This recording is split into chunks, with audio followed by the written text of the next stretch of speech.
Bonjour, dans cette nouvelle vidéo concernant le calcul de limite d'une suite, cette fois-ci on va essayer de parler de deux théorèmes, ce qu'on appelle le théorème de comparaison, théorème des gendarmes, sont des théorèmes qui sont fondamentaux pour le calcul de limite des suites.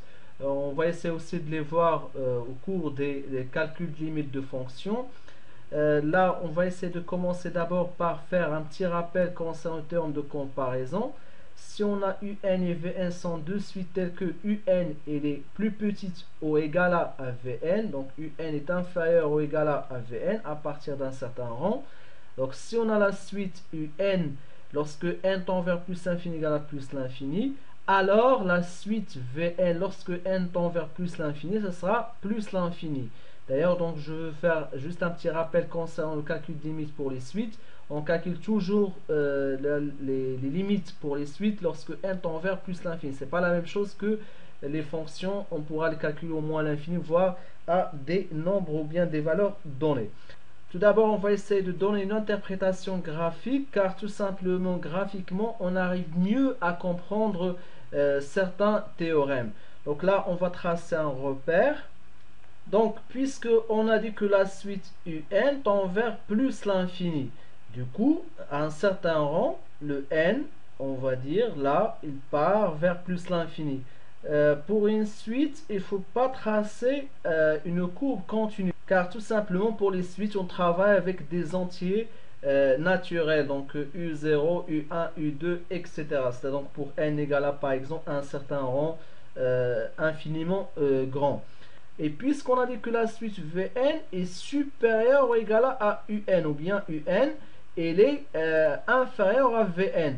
Donc là, on va tracer, par exemple, une suite Vn qui sera supérieure à Un. Voilà, si je considère que la suite Vn, c'est ce que j'ai tracé en rouge, et la suite Un, ce que j'ai tracé en noir, puisque, bien sûr, si la limite de Un tend vers plus l'infini, lorsque n tend vers plus l'infini, donc lorsque n il devient grand, le UN il devient aussi grand, c'est-à-dire qu'il tend vers plus l'infini. Et Vn il se trouve toujours au-dessus, c'est-à-dire UN il se trouve en dessous, il est inférieur ou égal à Vn. Bah, si UN il tend vers plus l'infini, alors la suite Vn il tend vers elle aussi vers plus l'infini. D'accord? Ça, c'est la première partie, ou bien le premier cas du théorème de comparaison. Passons maintenant au second cas. Maintenant, si on a la limite de Vn lorsque toujours n tend vers plus l'infini égale à moins l'infini, alors la suite Un, il tend vers moins l'infini lorsque il tend vers, le n tend vers plus l'infini. On va essayer de tracer un repère, ou on va essayer de faire de même pour donner une interprétation graphique de ce résultat. Donc là, dans ce repère-là, on va tracer une suite que lorsque n il devient assez grand, lorsque n tend vers plus l'infini, la suite il tend vers moins l'infini. C'est une suite qui va, on va pas dire qu'il est décroissant, il se peut que la suite, là je fais pas exprès de tracer une droite, c'est juste là pour qu'on puisse donner une interprétation, mais sinon on pourra tracer tout simplement quelque chose quelconque. Bref, là ce qu'on a, c'est que la suite Vn il va tendre vers moins l'infini lorsque n tend vers plus l'infini.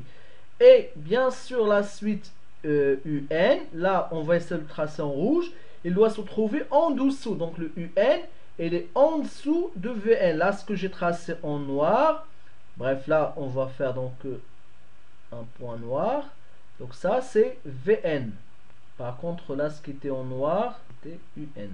Et pour la suite UN qui se trouve en dessous de Vn, car UN, ou bien la représentation graphique plutôt qui se trouve en dessous, par contre la suite UN elle est inférieure ou égale à Vn. Donc là, la suite UN, d'accord? Donc qu'est-ce qu'on remarque? Puisque UN elle est inférieure à Vn, et si Vn est envers moins l'infini, alors la limite de Un lorsque n tend vers plus l'infini, ça va être moins l'infini. Voilà l'explication du théorème de comparaison d'une manière graphique. Maintenant, on va essayer de passer à un exemple pour mieux comprendre l'utilisation ou comment utiliser le théorème de comparaison. Donc, comme exemple, on va essayer de calculer par exemple la limite de n au carré moins 1 à la puissance n. D'accord? Donc là, qu'est-ce qu'on a? La première chose qu'on doit savoir, c'est qu'on a moins 1 à la puissance n, il est inférieur ou égal à 1. D'accord? Moins 1 à la puissance n, il est inférieur ou égal à n. Donc si vous prenez moins 1 à la puissance n'importe quelle valeur, ça va donner toujours quelque chose qui est inférieur ou égal à 1. Moins 1 à la puissance 0, ça fait 1. Moins 1 à la puissance 1, ça fait moins 1. Moins 1 à la puissance 2, ça fait 1, etc. Après, je dois multiplier par moins 1 les deux côtés. Là, je dois faire attention de changer le sens de mon inéquation, car j'ai multiplié par quelque chose de négatif. J'ai multiplié par moins 1. Du coup, le passage de là à là, je dois changer le sens de mon inéquation. D'accord? Et après, on va rajouter n au carré de chaque côté. D'accord? Maintenant, au lieu de calculer la limite de ça, on va calculer la limite de ça. La question qu'il peut poser certains élèves, c'est que pourquoi je ne peux pas calculer la limite directement? Pourquoi je dois utiliser le théorème de comparaison? Car le problème, c'est dans moins 1 à la puissance n. Le moins 1 à la puissance n, lorsque n tend vers plus l'infini, ça n'a pas de limite. Parce qu'il passe de moins 1 à 1. Donc ça dépend de la valeur, si c'est pair ou impair. Du coup, on ne peut pas calculer la limite de moins 1 à la puissance n d'une manière directe. Donc la limite de n au carré moins 1 lorsque n tend vers plus l'infini, ça fera tout simplement plus l'infini. Pourquoi? Parce que si je remplace le n par plus l'infini, lorsqu'on dit on remplace, c'est juste là pour simplifier les choses. Donc plus l'infini au carré, ça fait plus l'infini, moins 1, ça fait plus l'infini. Donc, qu'est-ce qu'on a? Ça tend vers plus l'infini.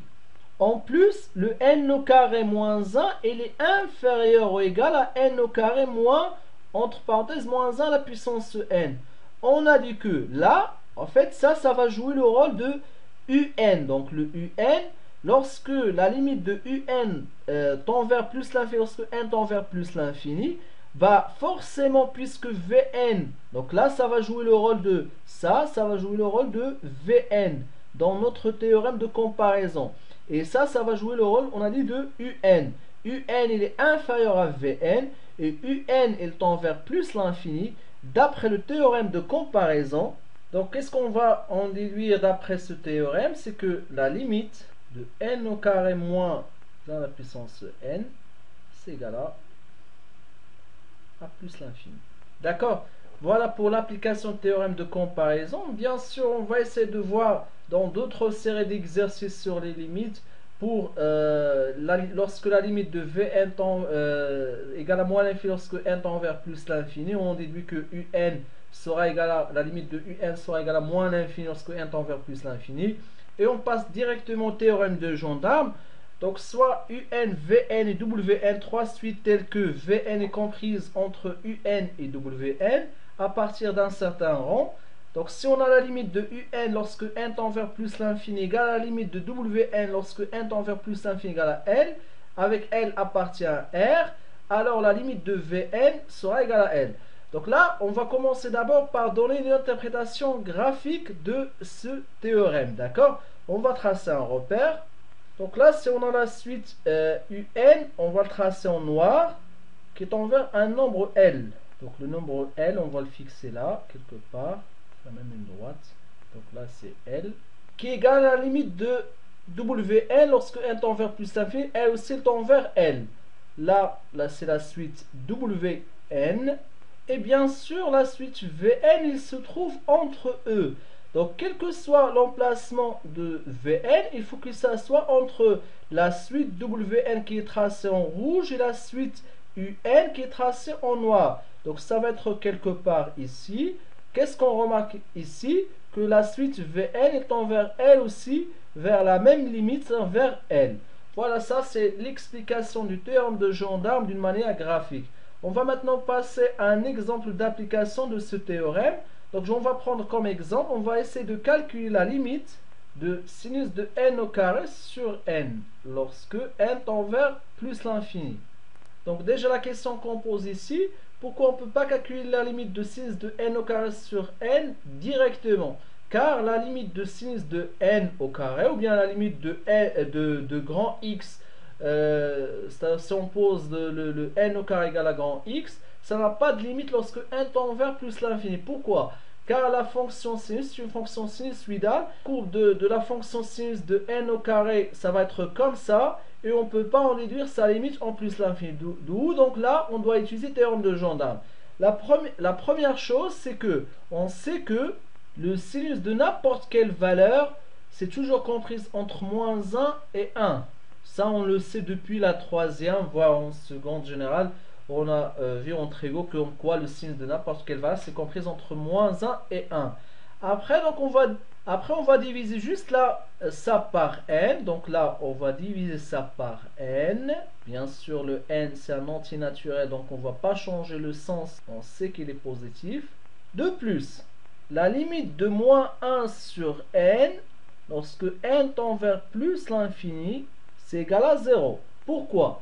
Parce qu'on a vu dans la première partie, dans la vidéo précédente, qu'un nombre divisé par l'infini, ça fera toujours 0. Si vous prenez un nombre, que ça soit positif ou négatif, vous le divisez par un nombre énorme, donc si vous tapez ça sur une calculatrice, vous trouvez que le résultat, ça sera quelque chose qui tend vers le 0, c'est-à-dire 0,0000, voire ici, puisqu'on a un nombre négatif, vous trouverez que tout simplement, vous faisiez donc un test, par exemple pour 100, moins 1 sur 100, ça fera moins 0,01, moins 1 sur 1000, moins 0,001. Donc de plus en plus le L devient grand, de plus en plus on s'approche de 0.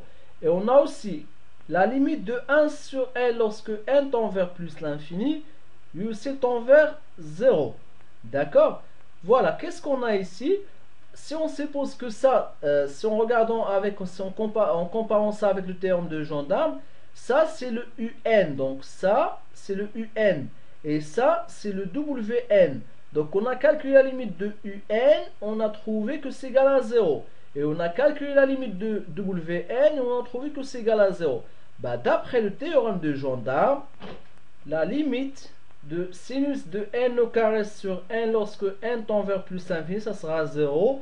Donc là, le sinus de n au carré sur n, il représente la suite Wn. Et on la calcule tout simplement à partir du limite de Un et Wn. Voilà pour cette vidéo. Bah, j'espère que c'est clair pour ces deux théorèmes, donc le théorème de gendarme et le théorème de comparaison. Bien sûr, on va travailler sur d'autres exemples pour ces deux théorèmes à partir d'une série d'exercices dans la suite de ces vidéos. Bah, si vous trouvez que cette vidéo était utile pour vous, bah, vous n'hésitez pas à le partager avec vos amis. Et si vous voulez suivre la suite de mes cours, il suffit tout simplement de s'abonner dans ma chaîne. Sinon, je vous souhaite bonne chance et bon courage et à la prochaine vidéo.